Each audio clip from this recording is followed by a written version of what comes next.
Am I the a-hole for giving my daughter a breakdown of what it cost to raise her when she asked me for her university funds? Original post. My daughter Ava was a handful growing up. Her dad passed away when she was 5, and even with therapy, she was a very angry child. I still love her very much. She's my daughter, and I would do anything for her that I can. Her dad didn't have a lot of insurance, but enough to pay off a small house and set aside an emergency fund and top up my daughter's 529 education fund. I kept adding to it over the years. Not much, but as I could. When she was 11, I met and married my ex-husband. I thought Ava was okay with it. She never brought up any problems to me or in our therapy sessions. She was not.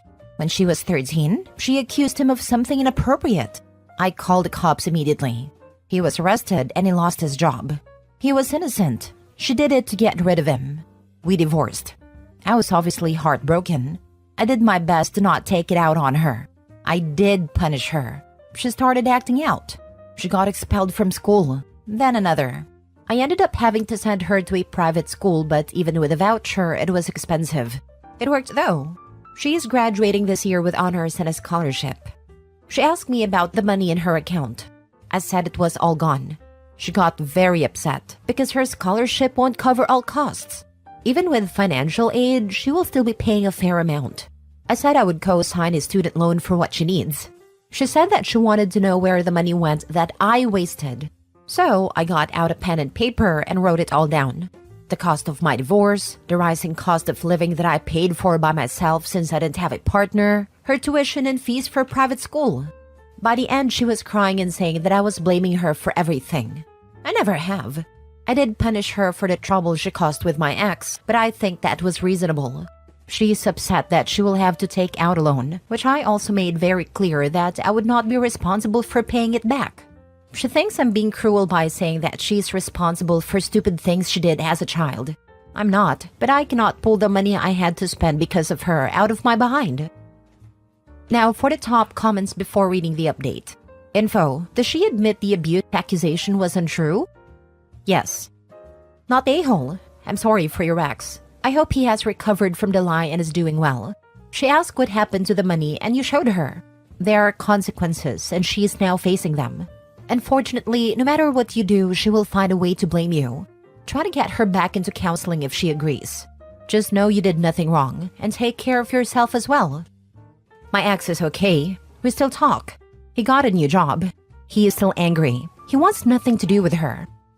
If you co-sign a loan for her, be prepared for her to not pay it back, and for you, as the co-signer, to have to do it for her. Personally, I let her take out student aid. I hope she understands the horrific nature of her lie, and all the lives she destroyed with that one malicious act. Not a-hole. Edited to add, if your daughter can't get a loan without you, then she should explore her other options. Financial aid offices can lay it out for her. Or she can defer for a year and get a job. Agreed. Don't sign a loan. You already provided her with a college fund, to the best of your ability. It's on her now. A lot of things are on her. And frankly, I'm a little disturbed by the seeming lack of remorse on the daughter's part for her horrific actions at 13. If I nearly destroyed an innocent person's life at 13, and I did it intentionally, you better believe I would feel ashamed of myself for the rest of my life. This girl seems to feel no such regret, or even a sense of responsibility. Following up with crying about the consequences her actions caused, there's no remorse, and she wants pity. She sounds terrifying. Now for the update. Thank you all for your comments. Even the ones where you called me a raving bee for calling the cops after my daughter's allegations. First, my ex was completely cleared. He was never home at the time she alleged the SA. We have security cameras in my house. There are exactly 0 videos of him entering her room or being inappropriate with her in the common areas. I've already commented on the other evidence that got the charges against my ex dropped. She admitted the truth and said that she was doing it to get him out of our house. He's doing okay now. He has a new job and he and I still talk. Her excuses was that she didn't think I would immediately call the cops. She thought I would just kick him out since it is my house. She felt trapped and like she couldn't back down. She has never apologized to him. She has been in therapy since she was 5, both on her own and with me. To my knowledge, she never mentioned anything about SA to her therapist, and they are mandatory reporters. Second, I told her that I will not be co-signing her loans. I told her that I will be backing her up and doing my best to make sure that she does not default, but I'm not risking my home or my future for her. She fully understands now where her savings went. She's upset with herself mostly now. She realizes that the private school was my last choice and only necessary because of choices she made. Thank you all for your help. My ex was completely cleared, but the shame never goes away. Yeah, there's a whole former workplace of people who think he's a pedo. That's legitimately traumatic. Yep, ex could sue OP over it. If she called the cops before doing any checks whatsoever on the cameras, it wouldn't be that hard of a case, and OP would be wise to settle. Even on the surface, it looks bad. Yeah, he was found not guilty, but there's always to be the no smoke without fire idiots, and who can't understand how vengeful some children can be. Glad you didn't sign a loan. I do not think that the case ever went to court. OP says the cops investigated and dropped the charges. It went far enough that word got out and he lost his job. You can tell people the charges got dropped, but that doesn't always mean the person was innocent. The daughter has some deep psychological issues that need to be addressed immediately if it's not already too late. Currently have 2 daughters. The oldest middle school has always been off. She's been in and out of therapy, different schools, extreme violent outbursts and defiance, etc.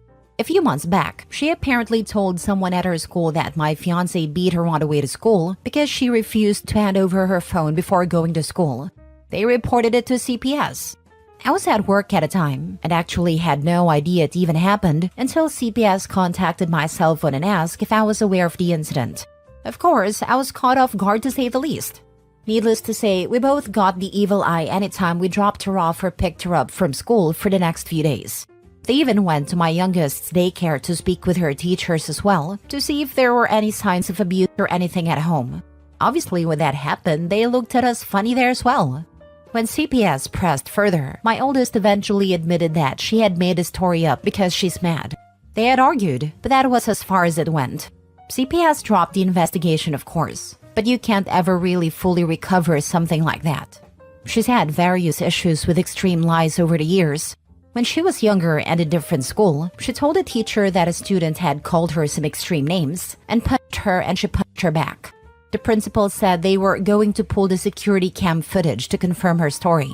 She caved and confessed that it didn't happen and that she instigated the whole thing. The principal was bluffing. There was no security footage. Anyways, I really feel for the guy.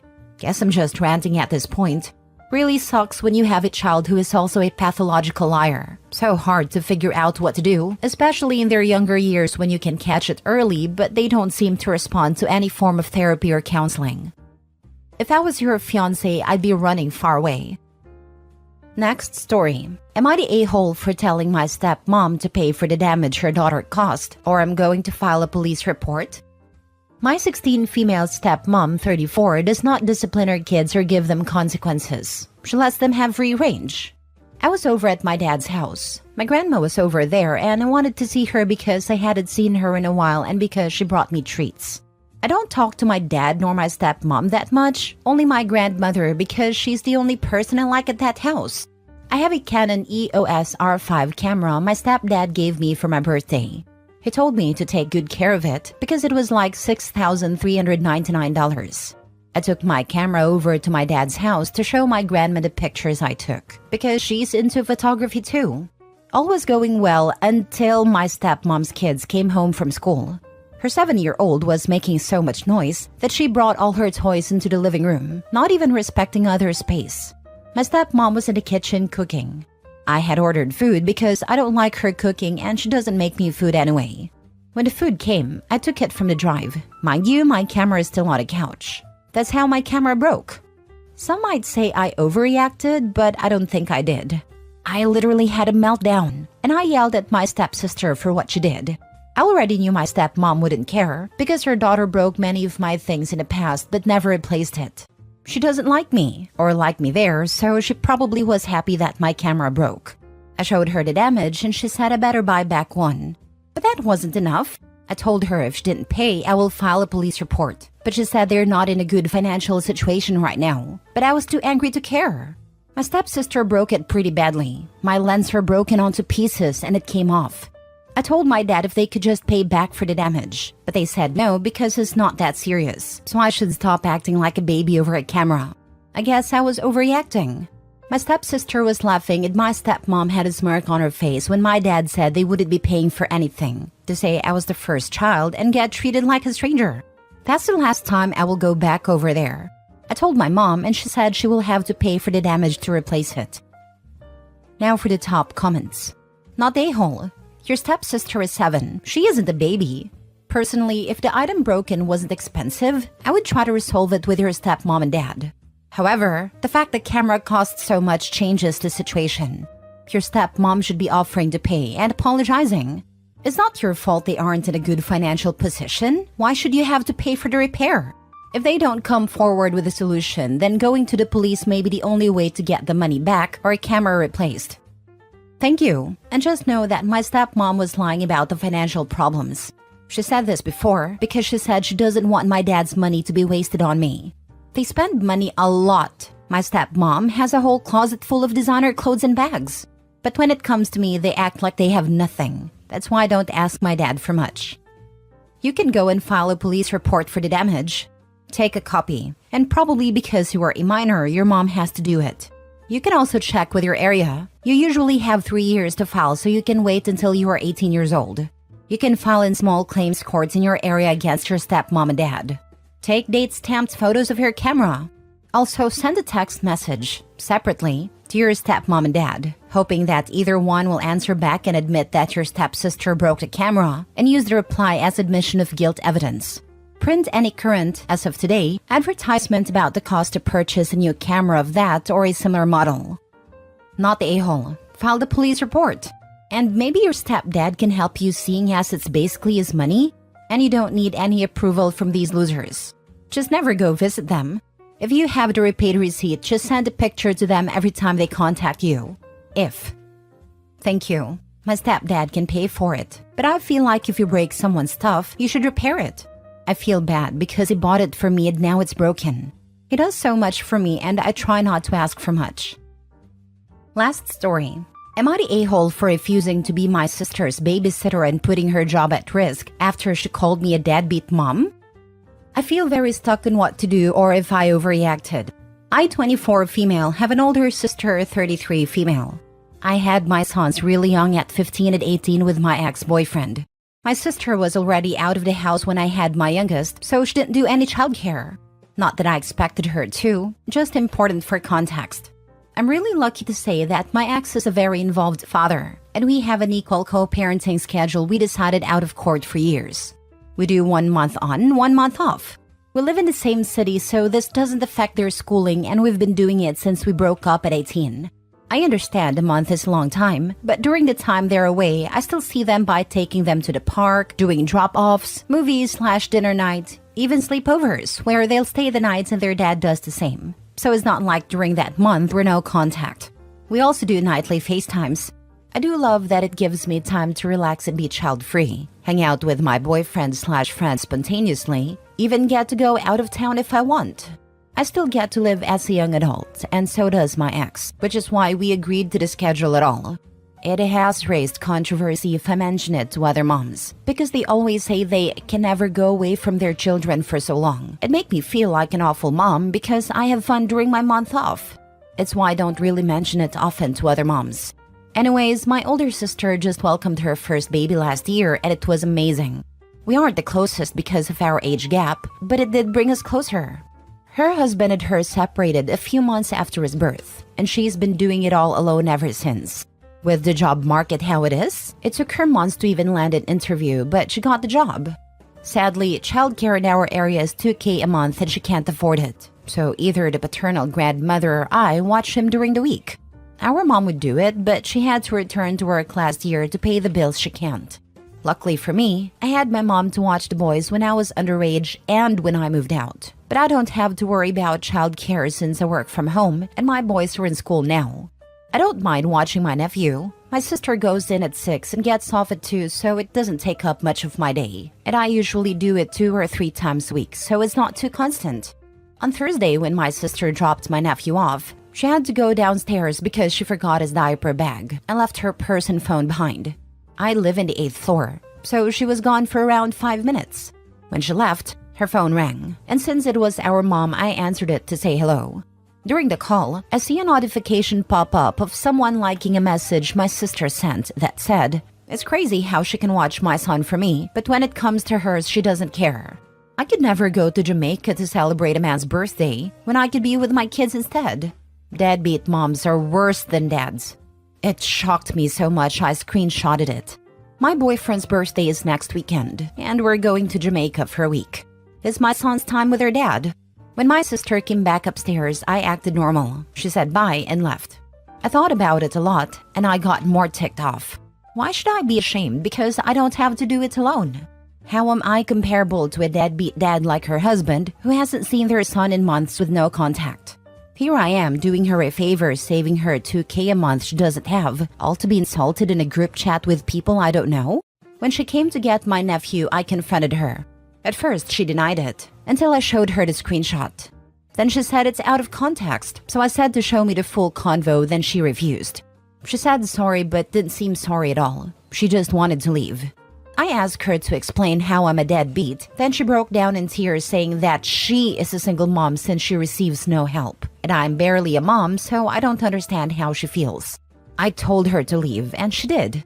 Once she left, I called her and told her I wasn't going to be watching my nephew anymore. I didn't want to tell her in person because I know she'd try to guilt-trip me with even more tears. She sent me over 50 texts when I wouldn't answer her calls, begging me to answer, and that she's so sorry, and this wasn't supposed to happen and she regrets it. She said she needs me to watch him since his other grandma can't every day, and that if she gets fired, she'll be out of a job again for months and won't be able to afford her bills. I didn't reply. Now my mom and cousins are all blowing up my phone, telling me I'm a huge a-hole and to change my mind and accept her apology. I feel used and disrespected, but also do feel a bit bad since she does need a childcare. Am I the a-hole? Not the a-hole. She is sorry she got caught, not sorry for what she said about you. Play stupid games, win stupid prizes. Not the a-hole. Your sister should know better than to crap talk the person offering her free childcare. Not to mention her criticisms of you are obviously a complete and total lie.